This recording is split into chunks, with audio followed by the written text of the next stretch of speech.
Checkmate issue 2, Brian Michael Bendis and Alex Maleev on art. And Bendis not in the best of places and an opinion as far as the show goes right now. Based on some duds, based on his Justice League. And Checkmate issue 1, the previous issue, was alright. It wasn't like blow away great. It wasn't as good as some of the better issues of the first series. I think what's funny about this issue is that it's perfectly fine, and the art's obviously great. It's one of those weird things though where, because Bendis is off in his own little corner, and because it's occasionally going to tie into his other books, there was kind of a lack of enthusiasm I was feeling as I was reading this, despite the fact that there's nothing wrong with what this issue itself is doing in terms of its story. It does make me wonder. Like, I'm a little bit worried that a lot of what this is setting up is eventually going to be in another Bendis book. That maybe I'll like it, maybe I won't, but I won't actually know for sure. And given the way that Naomi ended up being heavily told in Justice League, the way that Sinmar's now in Justice League. Not that I wanted to see more of Sinmar. Is there anything not in Justice League? But like, I mean, even the way the Leviathan stuff was dipping in and out of Action Comics, which was great at the time because I was really enjoying Action when he was doing it, and I was enjoying the Checkmate stuff and Leviathan stuff. So it was fine in that case. But now that there's enough examples of Bendis books that I've happily said goodbye to, there is kind of this weird, uneasy feeling of, well, what if this doesn't have a proper ending and it's all about setting up more continuation that's going to then be in Justice League, which I'm not reading. Starting to feel a bit like I don't mean this necessarily as a dig, but like the MCU in the sense of it's always just at the end of every project. It's like, well, there's more in the next thing. Yeah, possibly a little bit. It's just kind of weird because Bendis he's shown so far with DC. I mean, he did it with Marvel as well, but it's definitely shown it with DC that he is happy to finish off plot threads in different books that aren't necessarily books that I'm going to want to read. I assumed when he was jumping to DC that I'd want to read everything he was writing, and sadly that's not been the case. His glory days, and I know Connor will say he never had glory days, but I do believe he genuinely did. I think Bendis has a great catalogue of work behind him.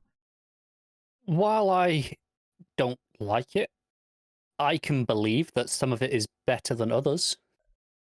There was this weird feeling of confliction over this, but it's not really because of anything this book or this issue was doing. It was just because this feeling of like it might not actually wrap up in this story, and that's fine. Like if this is just like the middle part of a trilogy, because there was already Event Leviathan, and now this is just or Checkmate.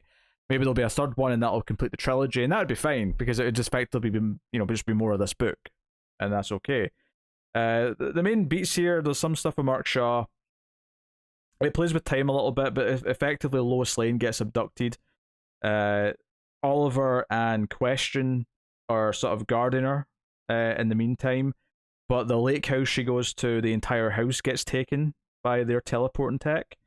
They do have a bit of a standoff with Malcolm Merlin.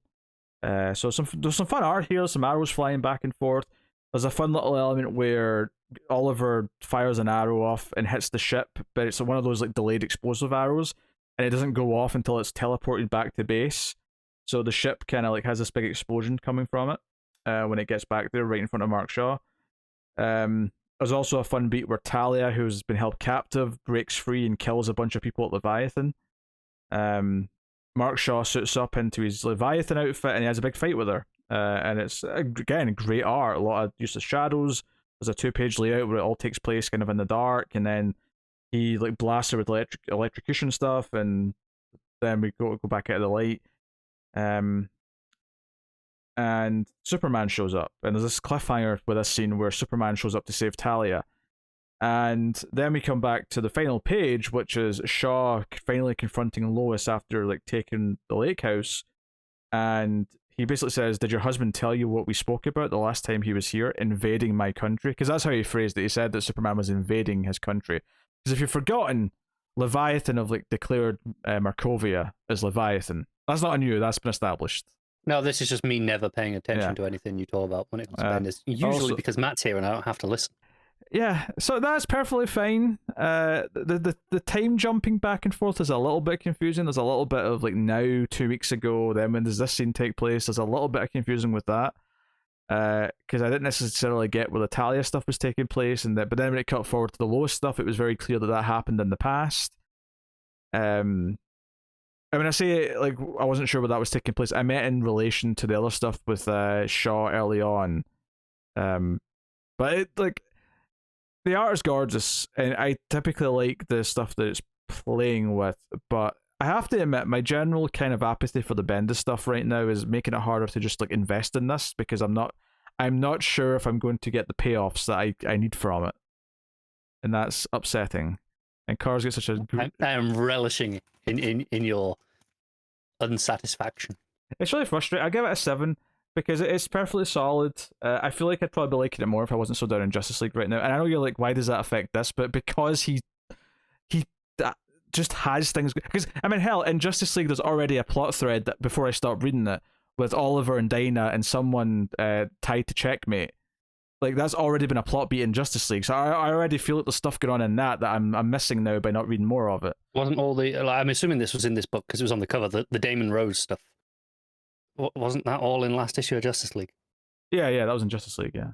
So they're pretty, intertwined right now. Like if I had to cut a third book from this week, it was going to be Checkmate.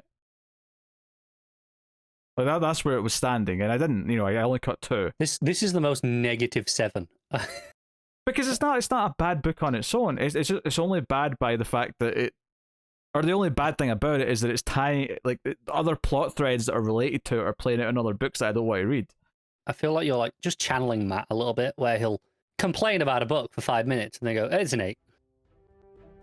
Anyway, 7 out of 10. Well, the art's gorgeous, believe, all right?